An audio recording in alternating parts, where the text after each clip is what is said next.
ఎమ్మెల్యేలు మంత్రులకు ట్రాన్స్ఫర్లు ఉంటాయని ఇంతవరకు తనకు తెలియదన్నారు చంద్రబాబు.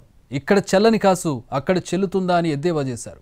చెల్లని కాసునని ఆయన అనుకుంటే సరిపోతుందా అంటూ కౌంటర్ ఇచ్చారు మంత్రి బొత్స. 45 ఏళ్ళు నేను రాజకీయాల్లో ఉన్నాను కానీ ఎమ్మెల్యేలకు మంత్రులకు ట్రాన్స్ఫర్లు ఉంటాయని నాకు తెలియదు ఇంతవరకు. వాళ్ళు ఎన్నుకుంటారు ఆ నియోజకవర్గంలో, వాళ్ళకి మీరు సీట్ ఇస్తారు, అక్కడ దోపిడీ చేసేసి అక్కడ అన్పాపులర్ అయిపోయి ప్రజలు ఎప్పుడెప్పుడు ఈయన వదిలించుకోవాలంటే ఆ పాపాన్ని ఇంకొక నియోజకవర్గానికి అంటగడతారంట.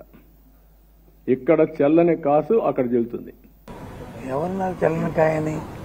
చంద్రబాబు నాయుడు అనుకుంటే సరిపోద్దా? చంద్రబాబు నాయుడు ఆయన అనుకుంటే సరిపోద్దా?